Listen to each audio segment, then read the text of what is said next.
The 100 Years' War lasted 116 years. It was not called the 100 Years' War at the time.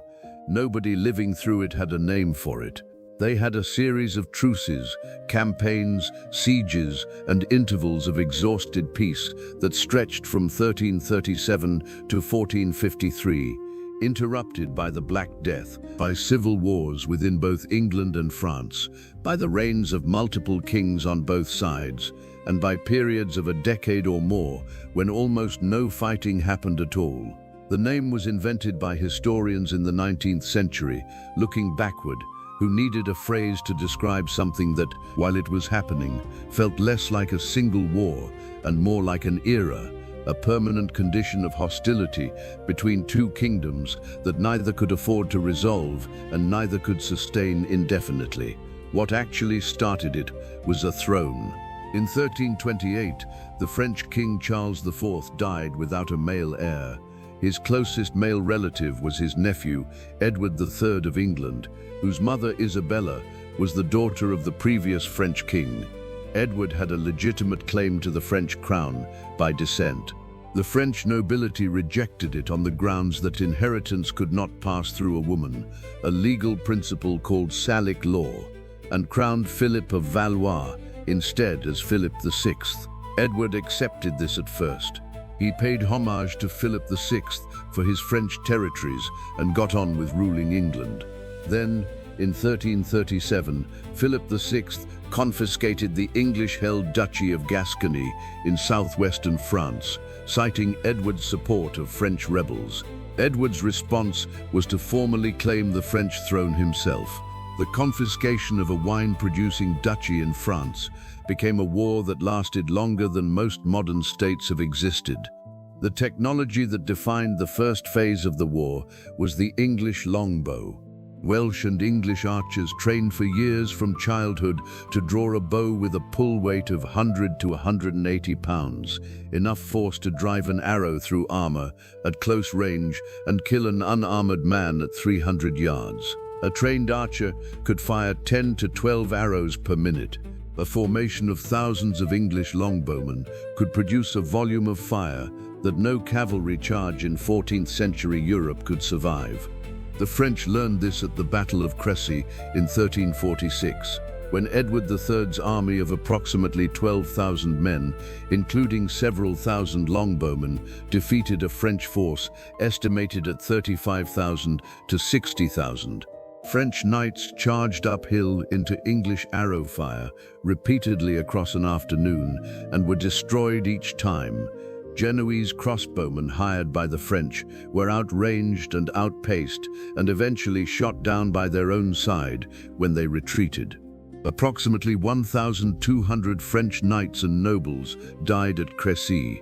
English losses were minimal. 10 years later, at Poitiers in 1356, Edward's son, known to history as Edward the Black Prince, repeated the achievement with a smaller army against a larger French force, killing thousands of French knights and capturing the French King John II.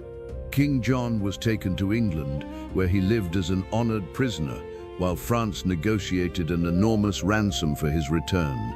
The ransom, 3 million gold crowns, was the largest ever demanded for a king, and so large that France could not pay it in full. John II, an honorable man by medieval standards, voluntarily returned to English captivity when his son escaped from the hostage arrangement he had sent as guarantee. He died in England in 1364, never fully ransomed, never fully free. The Black Death arrived in France in 1348 and killed between a third and half of the population within a few years. It killed soldiers and civilians, French and English, nobles and peasants with the same impartiality. It interrupted military campaigns, collapsed economies, and created labor shortages that permanently altered the feudal economic relationship between lords and peasants across Western Europe. The same demographic catastrophe that was reshaping English society was simultaneously reshaping French society, and both sides had to manage the war and the plague simultaneously, using populations that were being devastated by both. The Treaty of Bretigny in 1360 brought a temporary end to the first phase. England gained enormous territory in France, including Gascony and Calais, in exchange for dropping its claim to the French throne. It looked like an English victory. The French did not see it that way. The second phase began in 1369, when Charles V of France, a far more capable king than his predecessor, systematically used guerrilla tactics, economic pressure, and careful avoidance of the pitched battles that had destroyed French armies at Crécy and Poitiers. Rather than fighting the English where they were strong, he bled them where they were weak, attacking supply lines, raiding English-held territories, and using Breton and Castilian naval forces to harass English shipping. By the time Charles V died in 1380, he had recovered most of the territory England had gained at Bretigny. The English held Calais and a few coastal territories. The enormous gains of the first phase had evaporated. Both countries then descended into internal crises, England into the political turmoil of Richard II's reign and its violent end, France into outright civil war between the Burgundian and Armagnac factions. The war between them paused because both were too busy fighting themselves. Henry V of England restarted everything in 1415, and what he achieved next is one of the most extraordinary military accomplishments in medieval history. At Agincourt on October 25, 1415, an English army of approximately 6,000 men, most of them longbowmen, many of them sick from dysentery after a difficult campaign, defeated a French army estimated at 12,000 to 36,000. The French, confident in their numbers, advanced across muddy ground churned by recent rain, in armor that weighted their movements and funneled them into a narrow front between two patches of woodland.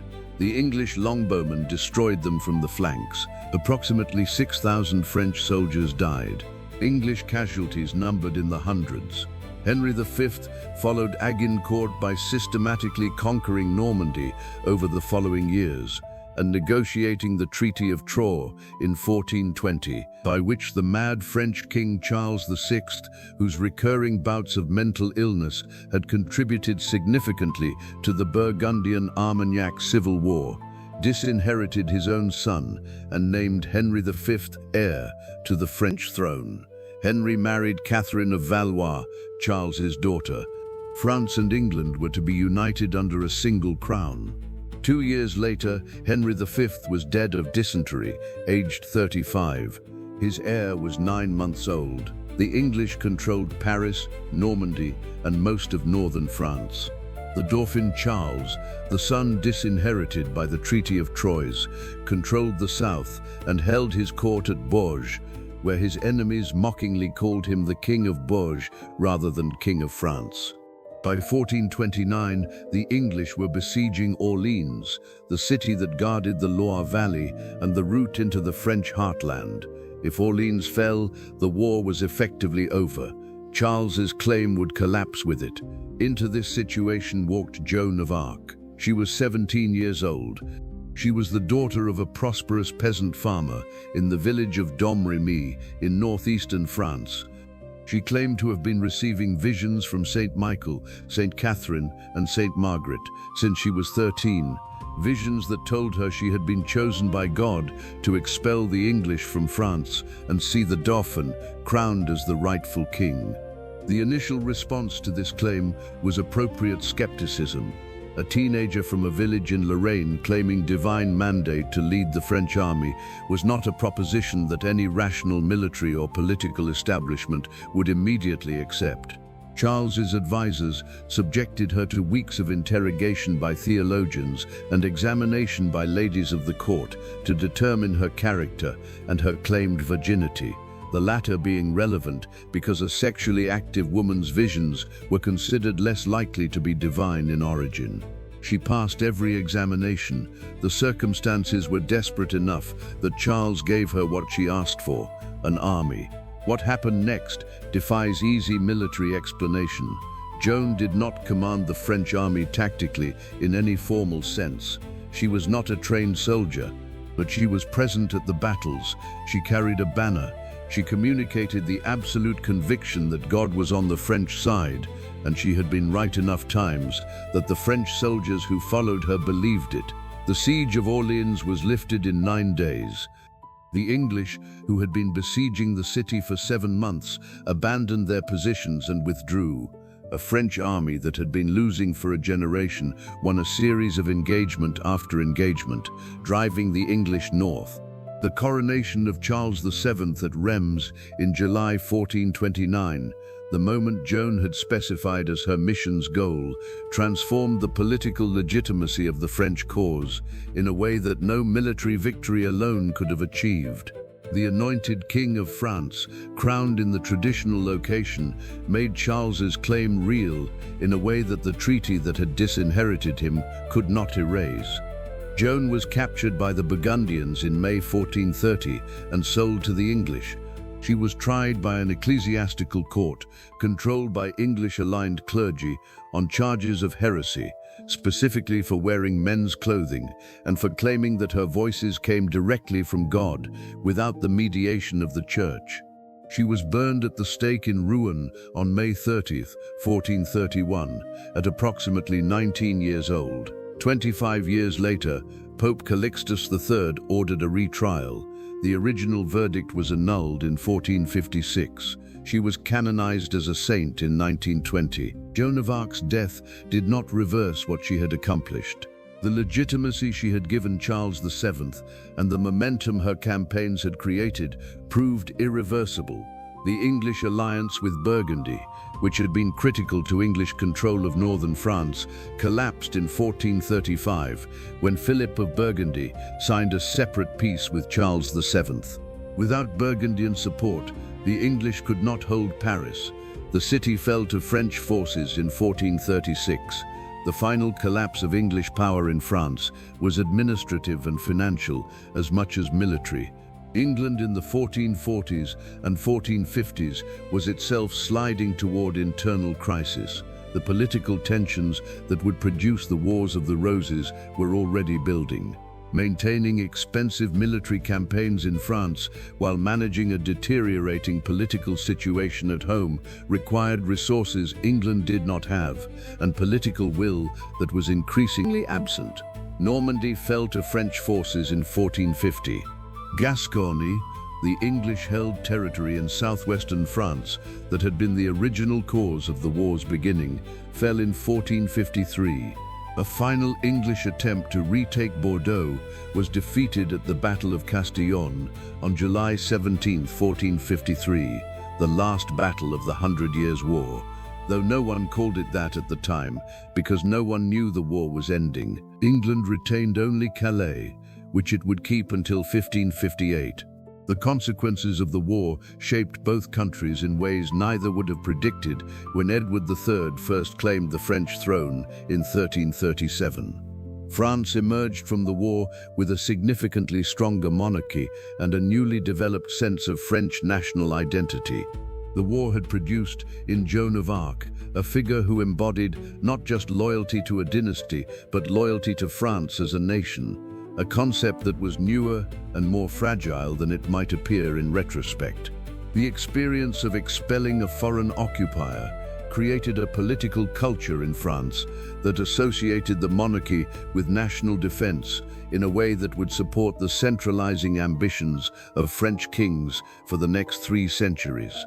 England lost its French territories and turned its expansionist attention elsewhere, toward the seas, toward Atlantic trade, toward the colonial ventures that would eventually produce the British Empire.